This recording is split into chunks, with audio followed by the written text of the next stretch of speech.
지난주에 이어서 이번 주에도 조금 빨리 했어요. 빨리 시작을 했고 한 10시 반쯤인가요? 뭐 그때 시작한 것 같아요. 조금 빨리. 그럼에도 불구하고 1부 시청률이 4.7%였고요. 2부 시청률이 5.1% 정도 나왔어요. 한 두 달? 최근 두 달 사이 동안에는 높은 수치를 기록을 했습니다. 이게 아무래도 1부 때 4.7%를 기록을 했지만 실시간 검색어에 계속 오르내리면서 강사들의 이름과 뭐 PD수첩이나 뭐 미친 아파트 값의 비밀 이런 것들이 계속 실시간 검색어에 오르내리면서 좀 많이 바이럴이 된 것 같아요. 그래서 2부의 이제 주요 골자는 사실 1부보다는 조금 덜 재밌었습니다. 저는 개인적으로 덜 자극적이었고 뭔가 밍숭맹숭한 느낌이라서 조금 아쉬웠다. PD수첩이 때릴 건 정확히 때리긴 했는데 조금 아쉬웠다라는 생각이 조금 들더라고요. 조금 뭐 다 아는 내용들이라서 특별히 뭐 오늘 뭐 제가 막 깊이 있게 다루거나 할 거는 사실 없습니다. 다들 아시는 거라서. 제가 정리를 해보니까 일단 카테고리가 국회의원 인터뷰로 시작을 했어요. 다주택자들, 정당을 가리지 않고 국회의원 다주택자들에 대한 인터뷰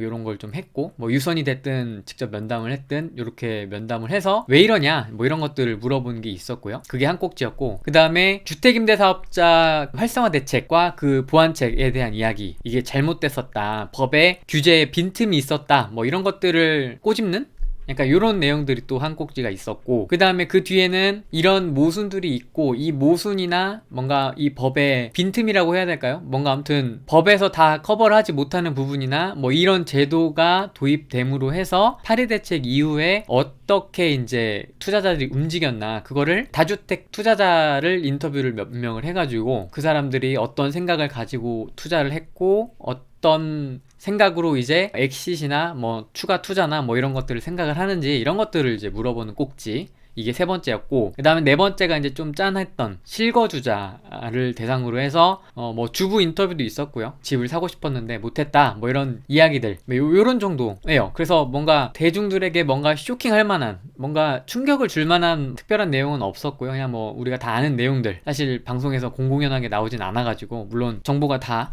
국회의원 재산 등록을 하니까 뭐 그런 게 있긴 한데, 어쨌든 뭐 그런 거 빼고는 특별히 뭐 이슈가 될 만한 건 없었다. 그게 당연히 실시간 검색어로도 반영이 됐었고요. 일단 앞부분 첫 번째 꼭지가 국회의원입니다. 이제 정책을 입안하고 이제 실질적으로 우리 실생활에 필요한 법을 입법 활동을 하는 국회의원분들께서 이제 갖고 있는 다주택 보유 실태가 이렇게 된다고 해요. 더불어민주당이 40명, 비율이 중요하겠죠. 아무래도 13.3%, 그다음에 자유한국당 20.4%, 바른미래당 4.3%, 민주평화당 1.3% 이렇게 되어 있었고, 이것도 뭐 사실 크게 뭐 이상한 데이터는 아니죠. 다 지레짐작하고 있는 데이터고요. 뭐 요 정도, 118명 요 정도 되나요? 그죠? 그래서 이제 첫 번째 나왔던 게 자유한국당의 박덕흠 의원이 나왔죠. 왜 본인들이 관련된 사건에는 꽁무니를 빼는지, 이런 것이 바로 내로남불이고 적폐인 것입니다. 이제 이렇게 얘기를 했어요. 근데 이제 인터뷰를 하는 거를 쫓아가서 이제 기자들이 막 물어보니까 뭐 이렇게 얘기를 하더라고요. 상속받은 건데 어떡하냐, 뭐 대충 등기부 이런 걸 다 떼보니까, 정리를 해보니까 뭐 500억이 넘었다고 뭐 그렇게 나오더라고요. 뭐 상속됐다 뭐 어쨌다 모르겠어요. 어떻게 취득을 했는지는 모르겠지만, 뭐 자세한 것까지는 안 나왔지만 어쨌든 이렇게 얘기를 하더라고요. 이 자막이 딱 캡처가 저는 눈에 들어와가지고 했는데, 무슨 엄청 몇십억 몇백억 가진 것도 아닌데 몇백억 가지고 있죠. 자기 재산이 얼마인지도 모르나 봐요. 뭐 땅이 어마어마해요. 뭐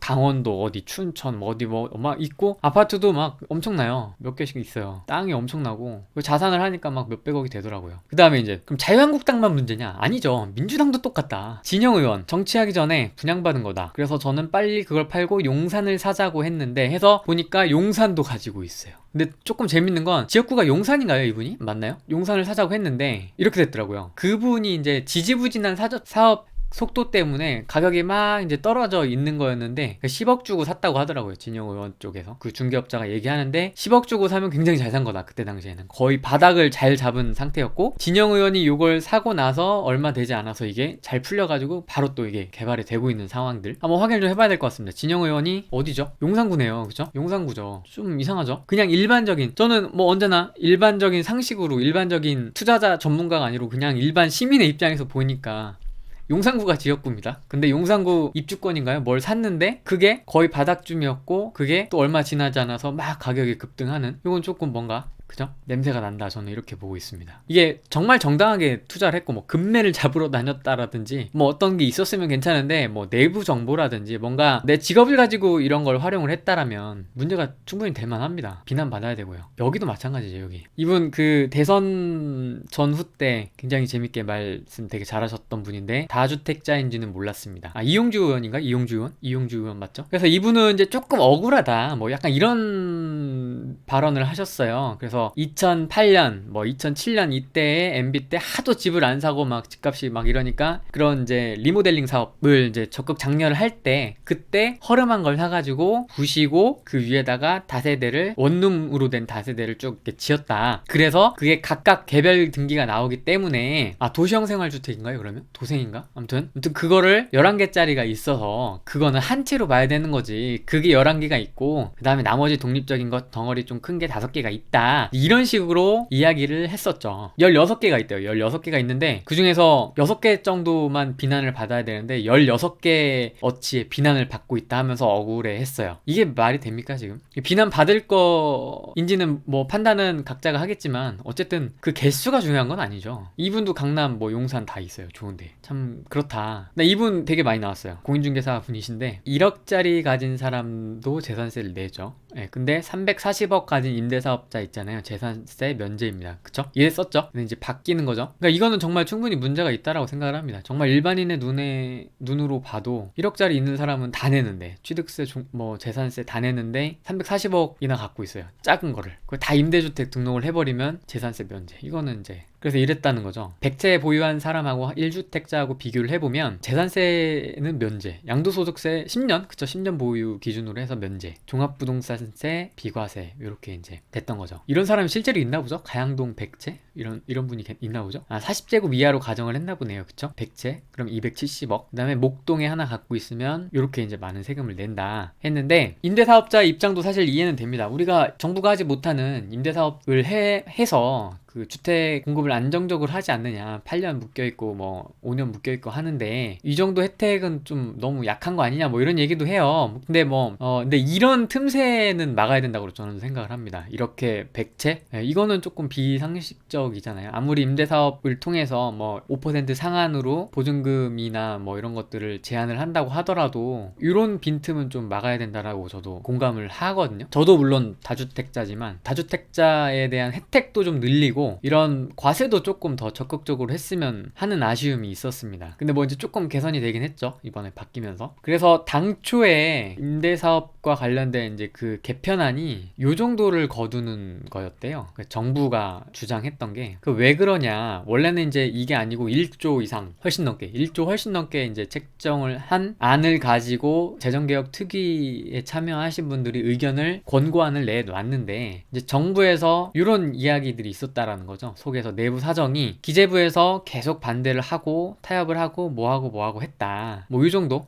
진통은 있었던 것 같아요. 세제실장이 나오죠. 지금 저금리에도 돈 불린 거 박원순 시장님이 또 한 거 용산 뭐 여의도 통개발 뭐 이런 얘기 했고 그다음에 종부세 이런 것도 뭐 안 미쳤다. 사실 박원순 시장이 괜히 강북 가가지고 쪽방총 살이 하면서 마스터 플랜 뭐 어쩌고저쩌고 해가지고 막 난리가 한번 났었고 뭔가 손발이 굉장히 안 맞았다. 정부하고 지자체하고 뭔가 굉장히 안 맞아가지고 또 철회했죠. 네, 철회하고 막 아무튼 온갖 해프닝이 참 많이 있었던 것 같습니다. 이제 이런 이야기들을 하더라고요. 어쨌든 경제 관료는 정권 핵심의 의중을 따라가는 사람들입니다. 네, 이렇게 나와 있어요. 이분이죠. 이분이 경제 관료죠. 세제실장이 제가 찾아봤는데요. 역대 세제실장 어디에 있나 보면은 되게 요직이에요. 세제실장 자리가. 그래서 보면 최근 사람들만 한번 좀 볼게요. 보통 관세청장으로 많이 갑니다. 뭐 조달청장도 많이 가고 그쵸? 많이 보이죠? 재정경제부 차관, 기재부, 뭐 예보 사장으로도 가고 주로 관세청이죠, 그쵸? 주로 관세청 아니면 세무사의 회장, 뭐 어디 뭐 아주 높은 자리 뭐 이런 것들 많이 가고 있죠. 이렇게 하려면 당연히 의중을 따라가는 게 맞죠. 이 사람 입장에서는 자기 입장을 생각을 해야 되는 거고 자기 주장이나 어떤 정의나 이런 것들도 중요하지만 생각 안 할 수가 없는 거죠. 윗사람들의 생각, BH 쪽의 생각 이런 것들을 생각 안 할 수가 없겠죠, 당연히. 특히 고위공무원 A, B 이렇게 나눠져 있나요? 어떻게 됐나 요즘에는? 어쨌든 그 고공단 부동산에 들어가 있으면 실무적인 거, 뭐 관리적인 거 이런 것도 좋긴 한데 어쨌든 정무적인 판단이 굉장히 많이 들어갈 수밖에 없습니다. 3급 이상부터는.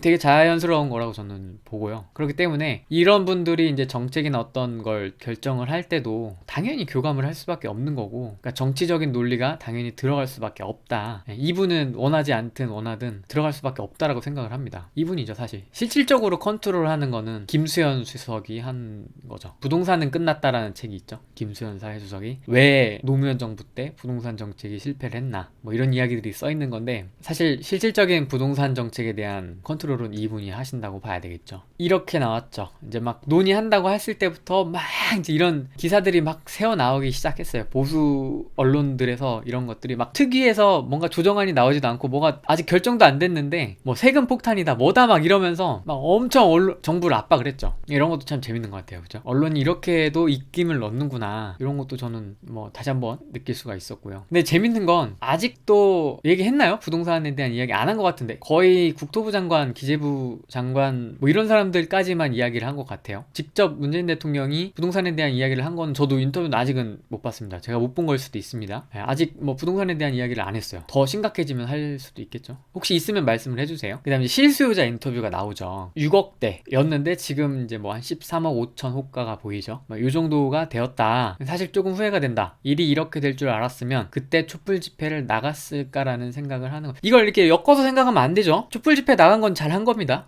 자기 뜻에 맞아서 이게 나의 뜻이다, 이게 나의 정치적 판단이다 했을 때 나가는 거 하고 이걸 같이 거꾸로 결과를 놓고 생각을 하면 안 되겠죠. 촛불 집회는 촛불 집회대로 잘한 거고 이건 또 다르게 별도로 생각을 해야 되겠죠. 이 정책에 대한 거는 뭐 이걸 다 미리 알지 못하니까 잘하셨다, 촛불 집회에 나간 건 잘하신 거지만 사실 뭐 이거는 이렇게 엮으면 사실 안 되는 거죠. 이제 이분이 막 이렇게 마지막에 이제 끝에 울면서 말씀하시는 게 이제 막 집이 너무 비싸가지고 둘째를 못 갖게 될 것 같다 이제 막 이렇게 하면서 우시더라고요. 그걸 보면서 좀 짠하더라고요. 남일 같지가 않습니다. 저도 서울 살고 있잖아요. 지금 생각해보면 진짜 월급 모아가지고 서울 부동산을 살 수가 없죠. 저는 택도 없어요.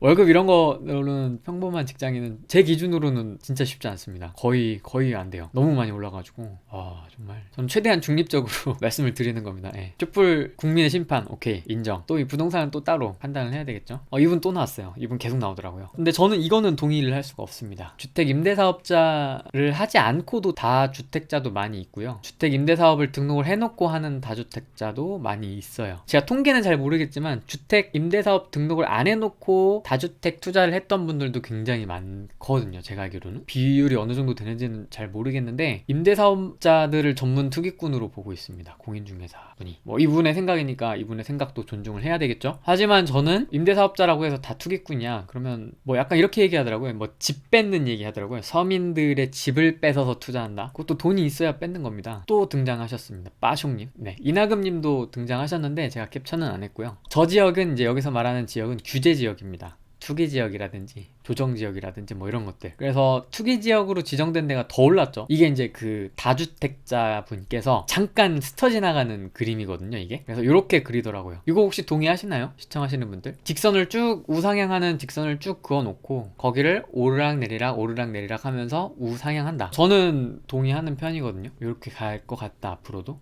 그렇죠. 지역별로도 다를 수 있습니다. 맞습니다. 상승하는 폭이라든지 상승하는 길이라든지 상승하는 기간, 그 다음에 하락하는 폭, 조정받는 폭, 조정받는 기간, 이거는 지역별로 전부 다 다를 수 있기 때문에 이렇게 가는 게 전국적으로 맞진 않고 일부 이렇게 갈 수 있고 또 모양은 조금씩 다르겠지만 어쨌든 이렇게 갈 수 있다라고 생각을 해요. 좀 기억에 남아서 캡처를 해봤습니다. 네 채 보유하신 분, 정부에서 과열지구 투기지역으로 찍은데 거길 사야 된다 라고 자연스럽게 생각을 할 수밖에 없죠. 거기가 오를 것 같으니까 규제를 했네? 그럼 거기 사야 되겠다. 현금이 있으면. 그래서 정부가 오히려 구매할 장소를 가르쳐주는 거다. 분당, 대구, 수성구, 세종 다 좋은데 저는 어느 정도는 동의를 합니다. 정부가 찍어줬다. 근데 이제 이렇게 규제가 들어가기 전에 막 이런 갭 투자나 여러 가지 투자를 해놓으신 분들이 이제 이렇게 되는 거죠. 양도세 때문에 이게 아마 많은 다주택자분들이 이렇게 생각하실 것 같아요. 저는 섣부른 일반화일 수도 있긴 한데 세금이 장난 아니잖아요. 그래서 그냥 갖고 있자, 그냥 묻어놓자, 뭐 약간 이런 느낌? 그 4월 1일 전에 다 정리하고 안 그런 사람들은 뭐 이 정도 되지 않을까요? 뭐 로또 세금이 33%라고 하고 양도세가 뭐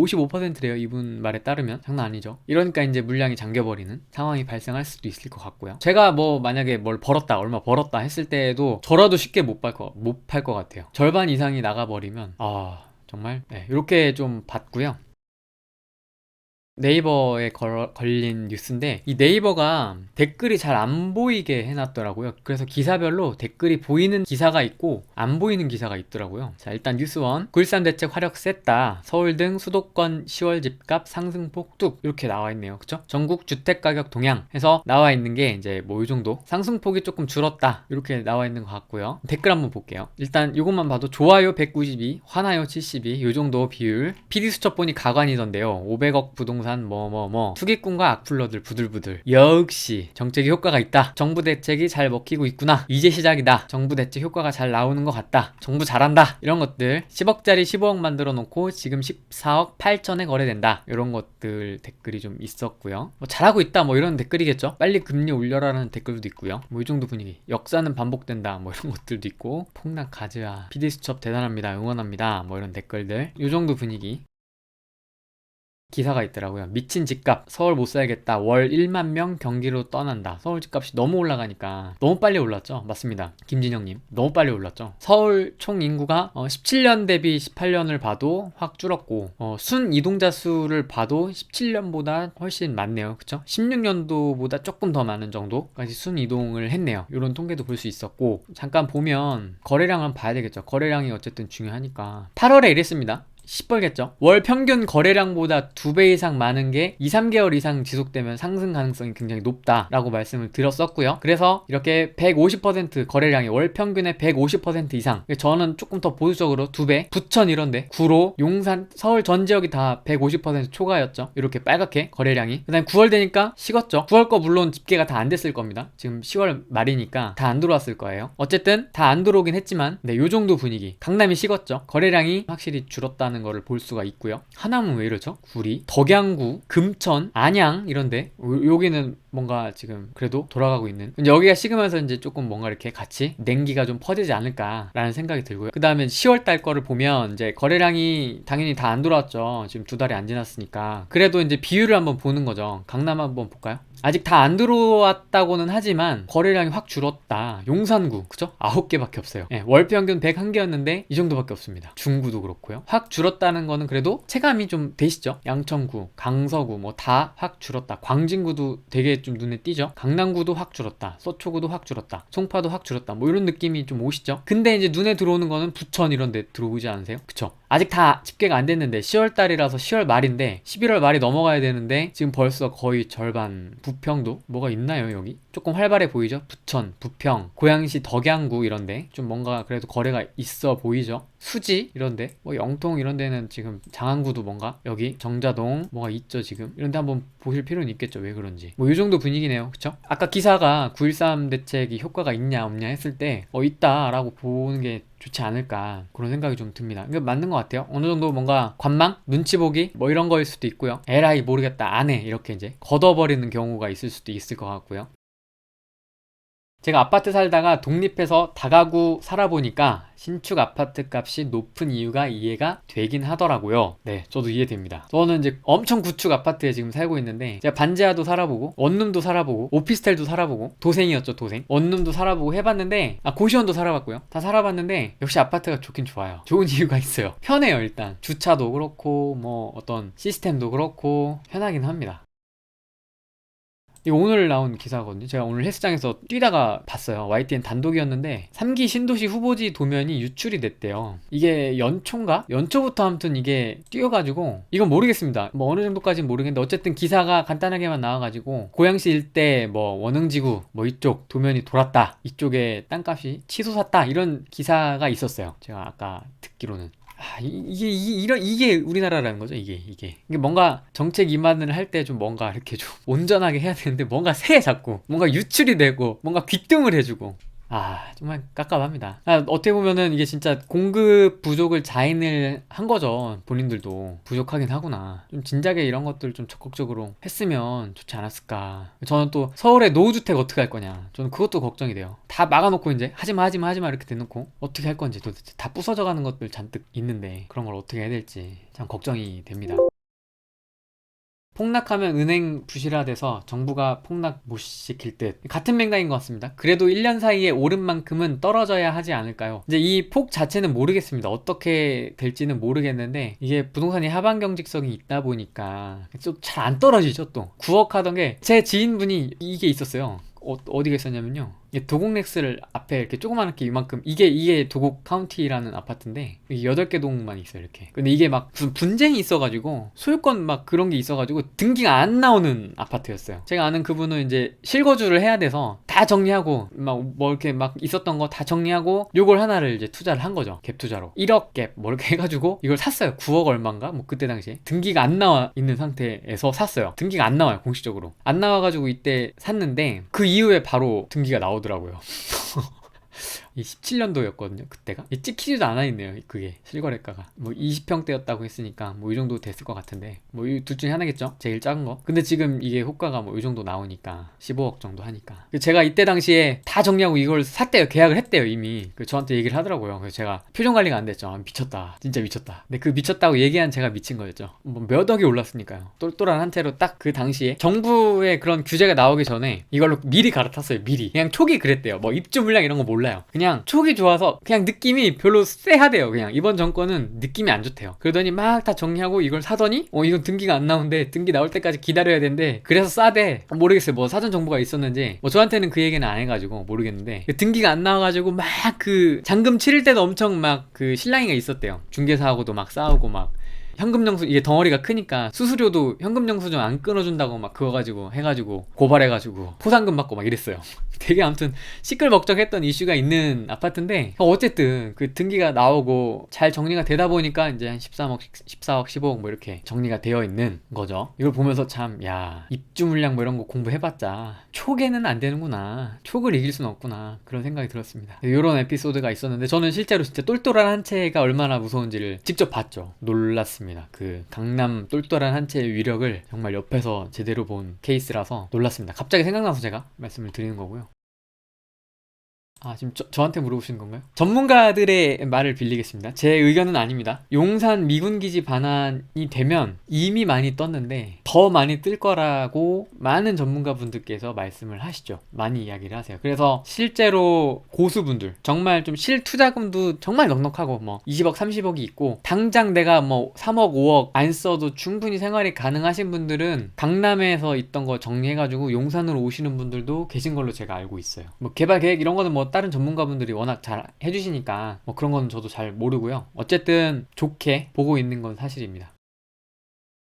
전문가들과 인터뷰 많이 하시던데 그분들이 정보는 안 주시나요? 이제 투자 뭐 이런 유망 투자 이런 거를 말씀하시는 거죠. 제가 물어보질 않습니다. 일단 잘 물어보지는 않고 뭐 해야 돼요? 뭐 해야 돼? 이렇게 물어보지는 않습니다. 가장 가까운 예로 제가 이효룡 대표님에게도 지금 이거 뭐 해야 돼요? 이거 뭐 팔아야 돼요? 이런 얘기 안 하죠. 아실 겁니다. 이효룡 대표님은 아실 겁니다. 개인적으로 뭐 상담을 요청하거나 뭐 전혀 그러지 않습니다. 그런 거는 다 각자의 일이기 때문에 그렇게 하면 인간관계가 힘들어지죠. 아니면 정당하게 상담료 를 내고 회원으로 등록을 하든지 이렇게 해야지 일적으로 엮였다고 해서 막 그런 사적인 부탁이나 어떻게 보면 그분의 지식 콘텐츠잖아요. 그걸 막 요구를 한다? 되게 무례한 거죠. 그래서 저는 이렇게 막 노골적으로 물어보거나 하지는 않아요. 그냥 그분의 철학이나 가치를 좀 많이 배우려고 하지 막 지금 어디요 막 이런 거는 저도 잘 돈이 없으니까요. 한 가지 정정 아닌 정정을 좀 하자면 제가 일부 편집한 방송을 보셨나봐요. 녹화 방송을 보셨는데 실제로 1100만원짜리 강의 있었죠. 일부에서 나왔던 1100만원짜리 그 고액 강의? 컨설팅? 뭐 아무튼 뭐 그거를 실제로 그거보다 조금 할인해가지고 뭐 그 결제를 하는 분이 계시대요. 그 소식을 제가 접했습니다. 그래서 그거는 조금 정정을 해야 될 것 같아요. 그때 제가 1100만원짜리 누가 결제하냐 이거 550짜리다라고 말씀을 드렸는데 실제로 그 정도 금액을 결제를 하시는 분들이 있는 것 같더라고요.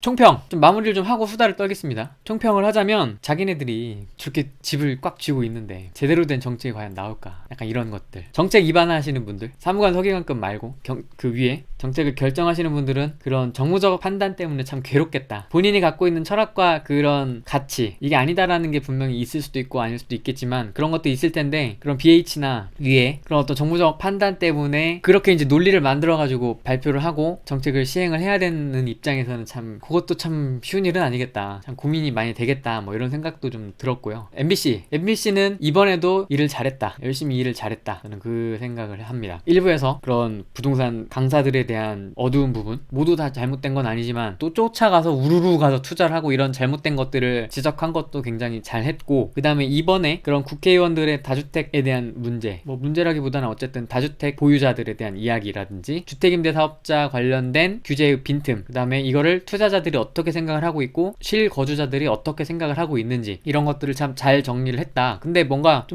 심심해요. 뭔가 결론이 없어요, 결론이. 그래서 뭔가 문제 제기 정도는 잘 했다, 저는 이렇게 보고 있고, 다주택자분들은 눈치를 많이 더 보실 거고, 조금 더 신중하게 하실 분들은 또 신중하게 하실 거고, 되게 조심스럽게 한 발 한 발짝씩 나가지 않을까. 뭐 홀딩 하시는 분들도 계실 거고, 셀 하시는 분들도 계실 거고, 바이, 그래도 난 바이 하시면서 이렇게 열심히, 바이도 여러 가지가 있으니까요. 뭐 분양권도 있고 뭐 경매도 있고 다양하게 있으니까 뭐 그런 툴을 활용하는 것도, 아니면 또 다른 빈틈을 또 찾아낼 수도 있겠죠. 다른 여러 가지 대출이나 이런 것들을 활용을 해서 그런 것들을 또 찾아내시는 분들이 또 분명히 있을 거고, 그 다음에 실거주자 같은 경우는 정말 쉽지 않다, 정말 쉽지 않다. 특히 서울 망했다 진짜. 이러지도 못하고 저러지도 못하고 이제 어떻게 사요, 이제 어떻게 될지 모르는데, 약간 이런 고민들. 저는 되게 편안하게 얘기하는 것 같지만 저도 필요합니다. 사실 실거주가 필요한데 못해요. 엄두가 안 나요. 엄두가 못해요. 깝깝한 상황. 그러면 정부는요? 뭐 정부 얘기가 나왔으니까 오늘은 해야 될 것 같긴 한데, 정부는 좀 어떻게 보세요? 좀 늦은 감이 있다. 그냥 냅뒀으면 또 다른 문제가 생겼겠죠. 가계부채라든지 뭔가 더 큰 문제가 생겼을 수도 있겠지만, 어쨌든 이것도 칼을 대니까 뭔가 이상한 문제가 생긴다. 이것도 이상하다 좀. 그냥 냅둬도 난리가 났겠지만 안 냅뒀더니 들들 볶아놨더니 더 이상해졌다. 저는 이렇게 좀 보고 있고요. 작년까지만 해도 임대사업자 빨리 가입하라고 그 홍보 영상도 있더라고. 유튜브 홍보 영상 뭐 이런 것들, 임대사업자 등록하시라고 빨리, 어서 들어오라고, 혜택 많다고 우르르 들어갔는데 혜택 딱 줄여버리고 세금. 근데 그건 잘한 것 같아요. 뭐 2천만 원 이하든 이상이든 소득이 있는 곳에는 분명히 세금을 매기는 게 저는 맞다라고 보거든요. 그래서 뭔가 등록제를 시행을 하든 뭐 어떤 소액의 월세라도 세율을 조정을 하면 되는 거니까, 구간이나. 그래서 그런 소득에 대한, 월세 소득에 대한 세금도 저는 정확하게 이제는 하겠죠. 잘 하겠죠. 이 좀 잘 이루어지면 좀 그런 세금들을 좀 그런 주택 정책에 좀 쓰면 좋지 않을까, 그런 생각이 듭니다. 저도 월세 투자를 하고 있습니다. 그럼에도 불구하고 좀 내서 그런 거를 좀 해야 되지 않나, 그런 생각이 좀 들고요. 정부는 이미 신뢰를 그렇죠. 잃었죠. 많이 잃었죠. 궁금한 게, 정책 위반자를 좀 시장 잘 아는 투자자들처럼 현장 잘 아는 사람이 하면 안 되나요? 그걸 못하죠. 시장을 아는 사람이 해야 되는데, 아는 사람이 그런 후보군에 들어가기가 쉽지 않죠. 그리고 김수현 사회수석을 봐도 그렇고, 그런 세제실장도 말이 많습니다. 그 기사 보니까 그쪽 기관의 선배, 그러니까 행시 선배가 2명이 있었대요. 2명인가 3명인가 그 앞기수들이 보통 있었는데, 이 지금 임병규였나요? 이 세제실장님 같은 경우는 그런 주요 요직을 거치지 않고 이 세제실장 자리에 앉혔거든요. 근데 원래는 다른 요직에 있는 사람을 앉히는 게 관례라고 합니다. 세제실장 자리라는 것 자체가 되게 중요한 자리잖아요. 근데 이제 앞에 선배들이 있고 그런 주요 보직을 거치지도 않았는데, 무슨 담당관 뭐 그거를 거치면 세제실장 이렇게 보통 가는데, 그렇게 하지 않고 되게 파격적으로 해서 조금 이슈가 됐다고 하더라고요. 왜 그랬을까? 뭐 이런 것도 생각을 해볼 수가 있고요. 그렇죠. 청문회에서 이제 그런 투자하신 분들 다 걸리겠죠. 근데 사실 제가 올해 이렇게 쭉 보면 국토부 장관도 제가 볼 때 힘이 없는 것 같아요. 약간 껍데기? 약간 그런 느낌도 들었어요. 거의 기재부, BH 약간 이쪽에서 다 핸들링 하는 느낌? 약간 이런 느낌을 저는 받았어요. 잘 모르는 것 같아요. 김현미 장관은 뭐 잘 몰라요. 그냥 설명 이거 들으면 오 그렇지 해야지, 결제. 이것도 들으면은 임대주택 다시 죽이자, 그럼 오 그래야 되겠네. 약간 이런 느낌? 잘 모르는 것 같아요. 제가 볼 땐 그렇습니다. 서열 순서가 이렇게 됩니까? 민종석 비서실장, 장하성 정책, 김동연 부총리, 이주열 총재, 김현미 장관. 요 순서입니까? 대장이 비서실장이군요. 네. 그거 봤습니다. 저 유튜브에서 되게 정치적인 얘기로 나가는데 이러면 안 되는데. 괜찮으시죠? 싫어하시면 안 하겠습니다. 싫으면 싫다고 댓글 남겨주세요. 봤습니다. 김성태 의원이 임종석 실장 선글라스 낀 거 가지고 막 지적을 하더라고요. 근데 뭐 흉내겠습니까? 그게 뭐 준비를 해줬겠죠. 뭐 2만원짜리인가 뭐 얼마짜리라고 하던데, 그걸 보면 저는 별걸 가지고 참 트집을 잘 잡는다, 저는 그 생각이 들었습니다. 제가 볼 땐 그렇습니다. 저는 뭐 어떤 정치적 성향을 갖고 있는 건 아니니까 잘 몰라요, 정치. 근데 어쨌든 뭐 저걸 가지고 태클을 거나 지금 중요한 자리에서, 약간 이런 생각이 들었습니다. 이 좀 정책 위반자들부터 뭔가 저렇게 부동산을 꽉 끼고 있는데, 그러니까 그분들도 아는 거죠. 이게 되게 중요한 재테크 수단이다. 안정적으로 현금 흐름을 갖고 갈 수 있는, 혹은 시세 차익을 갖고 갈 수 있는 거라는 건 아는 것 같아요. 다주택자 비율이 높은 것을 보면, 물론 주식 쪽도 한번 봐야 되겠지만 그거는 본인들도 잘 알고 있고, 근데 어쨌든 많이 갖고 있는 것 자체는 죄는 아니죠. 근데 그 많이 갖게 된 경위가 불공정 정보, 뒤에서 얻는 정보라든지 나만 알 수 있는 정보라든지 뭔가 그런 투기적인 행태를 통해서 자산을 축적을 했거나 뭐 이런 경우면 저는 정말 이거는 처벌을 해야 된다 라고 보고, 합리적으로 뭔가 이렇게 자산을 증식을 해왔다, 이것도 딱 칼을 자르듯이 자르기가 어려운 게, 어떤 거는 내가 국회의원 할 때 얻은 정보고 어떤 거는 내가 민간인일 때 얻은 정보, 이렇게 안 나눠지겠죠. 그러니까 이제 뭔가 찜찜하다는 거죠. 돈을 버는 방식이. 왜 그 사람들은 투자를 하면 다 성공을 할까? 어떻게 그렇게 좋은 타이밍을 잡을까? 왜 용산에 대한 이야기가 진영 의원이 사고 나서부터 급격히 또 시세가 달라졌을까? 뭐 이런 것들 생각을 해볼 필요는 있는 거죠. 이건 당, 뭐 정권 이런 걸 떠나서, 이용주 의원인가요? 그분도 그렇게 얘기를 하면 안 되는 거죠. 뭐 6채 정도의 비난만 받아야 된다, 이런 답변은 공인으로서는 조금 부적절했다, 저는 그렇게 보고 있습니다. 맞아요. 문정부는 다를 줄 알았어요. 저는 이제 기억나는 게 YS 때부터 이제 약간 대선 뭐 이런 게 좀 기억이 나거든요. YS, DJ. YS도 처음은 기억이 안 나요. 초등학교 때였으니까 잘 기억이 안 나고, DJ, 그다음에 노무현 정부 뭐 이렇게 쭉 보면은 항상 그랬던 것 같아요. 누구를 찍고 누구를 투표를 하더라도 한 1년 이후에는 이게 약간 이렇게 되는? 이런 느낌? 너도 똑같다, 막 이런 친인척 비리, 뭐 이렇게 막 이상한 정책들, 4대강 무슨 뭐 우나 막 이런 얘기 하는 거 막 머리가 아프다, 막 이런 것들, 뭐 보수 진보 다 떠나서 막 깝깝하더라고요. 다 이상하더라고요. 다 막 이상한 짓을 해서, 이번 정권도 마찬가지입니다. 뭐 이상하게 막 칼을 대가지고. 근데 항상 까먹죠, 그쵸? 항상 저희는 항상 정권 말기 5년째가 되면 항상 잊어버리고 이제 막 고민을 하죠. 누굴 뽑을까? 당선되고 한 1년 후에는 그래 내가 투표장에 아예 가지 말아야지 이러는데, 그 또 한 5년째 되면 그래도 가야지, 뭐 이런 느낌. 네, 그래서 우리나라는 사람이 문제가 아니라 자리가 문제인 건가 봐요. 이것도 맞는 말인 것 같습니다. 네, 공감합니다. 사람 자체는 사실 국회의원들이 왜 이런 정책 위반하는 자리 말고 그냥 힐링 캠프나 이런데 막 예능 이런데 나오면 다 정상이에요. 다 정말 괜찮아요. 1대1로 만나서 얘기하는 것들이나 느낌표 있잖아요. 느낌표. 거기에 얘기해도 되나 이런 거? 박근혜 전 대통령도 나오고 막 이렇게 피아노 치고 막 그랬잖아요. 정상인 줄 알았다니까요. 느낌표인가 그 MBC 예능에 나와가지고 뭐 거북이 노래 부르고 막 그랬잖아요. 뭐 그냥 발장해 보이잖아요. 그냥 평범하게. 거기 안에 들어가서 배지만 달면 막 이상해지고, 여의도만 출근하면 이상해지는 것 같아요.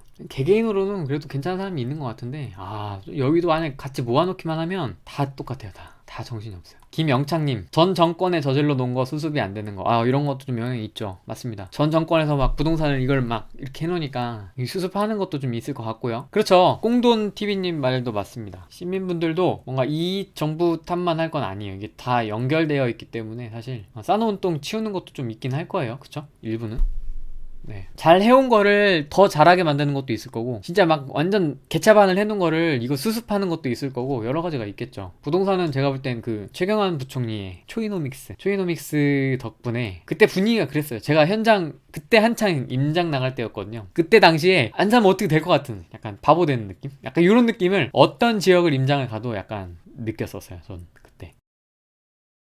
토지 잘 모르는데요. 토지 하시는 분들도 성향이 다 다르세요. 그래서 김종률 대표님 같은 경우는 단타 많이 하세요. 소액도 하시고 뭐 큰 거. 그분의 소액 기준은 우리하고는 조금 다르긴 한데, 뭐 1, 2억, 뭐 5억 뭐 이런 것도 소액이에요. 그분께는. 그런 거 단타로 막 이렇게 하시는 것도 있고, 저희 같은 이제 평범한 진짜 서민들을 위해서 100만 원, 200만 원, 500만 원, 1000만 원 뭐 이런 거 가지고 공매나 경매, 특히 지분 경매, 네, 이런 거 하시는 분들 꽤 있으세요. 뭐 시루님도 계시고, 원도님도 계시고, 간간히 그런 거 하시는 분들 계세요. 소액 토지 투자. 배소님, 근데 구만수님이랑 김종률님이 토지 이야기하는 거 보면 완전 반대던데 어느 쪽이 맞을까요? 둘 다 맞아요. 저는 그거는 뭐가 옳다 그르다의 문제는 아니고요. 투자 스타일의 방식인 것 같아요. 구만수 박사님은 이제 그렇게 토지는 그렇게 가야 된다라는 게 주관이신 거고, 김종률 대표님 같은 경우는 소액으로도 단타로도 충분히 가능하다. 약간 이런 다른 느낌이잖아요. 저는 둘 다 맞다라고 생각을 합니다. 맞는 스타일, 본인과 맞는 스타일. 근데 이제 지금 제가 뭐 5억을 어디다 묻어놓고 이걸 못 하잖아요. 네, 근데 그런 게 가능하신 분도 계세요. 50대, 60대 분들 중에 현금이 되게 많으신 분들이 계시더라고요. 근데 퇴직하시는 분들이나 은퇴하시는 분들이나 이제 사업 접고 다 털고 이제 정리하신 분들, 이런 분들이 되게 많은데 그런 분들은 가능하죠. 기다리고 뭐 하는 것들이라든지 뭐 상가 큰 거라든지 뭐 이런 거 다 가능하죠. 그래서 제가 볼 때는 옳고 그름의 문제는 아닌 것 같고 투자 스타일의 차이다, 저는 그렇게 좀 보고 있어요. 그 댓글 영상 보면 김종률 대표님 토지에는 막 뭐라고 적혀있고 구만수 박사님 토지 이야기에 또 뭐라고 막 적혀있고 막 한데 뭐 아니다 이제 네 주장이 틀렸다 뭐 이런 것도 있는데 다 맞아요. 제가 볼 때는 다 맞는데 이제 그걸 나는 어떤 스타일을 쫓아갈 거냐, 어떻게 판단을 할 거냐, 이거는 이제 본인 스타일에 따라 다른 거죠. 그래서 다음 주에는 한 분이 궁금하셨던 부동산 책, 초보자들 부동산 책 뭐 봐야 되는지, 어떤 책을 보는 게 좋을지, 요걸 좀 한번 정리를 해보도록 하겠습니다. 책 리뷰 이런 거 좋아하시는 분들이 은근히 또 있으시더라고요. 약간 소수긴 한데 그 부동산 책 이런 거 얘기하는 거 좋아하시는 분들이 계셔가지고 그런 부동산 책 이야기도 좀 한번 해볼까 합니다. 그래서 좀 찍는 게 있잖아요. 그런 영상 만드는 것들이 꽤 있어가지고 지금도 이거 방송 끝나면 열심히 편집을 좀 해야 되는데 뭔가 이렇게 좀 로드맵, 부동산 책 로드맵 이런 거를 좀 하나 소개를 해드릴게요. 이건 정말 개인적인 거죠. 예, 이건 중립 이런 게 아니고 그냥 내가 좀 감명 깊게 본 거나 중요하다고 생각하는 책이나 아니면 라이브에 꼭 소개할 정도로 중요하다라고 생각하는 책이나 뭐 이런 책들을 좀 소개를 해서 이렇게 순서대로 보면 되겠구나, 뭐 이렇게 좀 감을 잡으실 수 있게 좀 그렇게 좀 도와드릴까 합니다. PD수첩 1부하고 2부 방송은 관련 방송은 요걸로 좀 마치고, 어쨌든 좀 잘 좀 해라, 좀 정부야, 좀 잘 좀 해라, 좀 정말 좀 이상한 거 하지 말고 잘 좀 해서, 좀 저도 집이 없거든요. 좀 해줘 봐라, 좀 이런 것들 이야기 좀 해주고 싶고, 다음 주 수요일에도 그러면 제가 특별한 거 없으면 수요일날 8시에 부동산 책 이야기 좀 해보도록 하겠습니다. 오늘 방송 시청해주셔서 감사합니다. 좋은 밤 되십시오.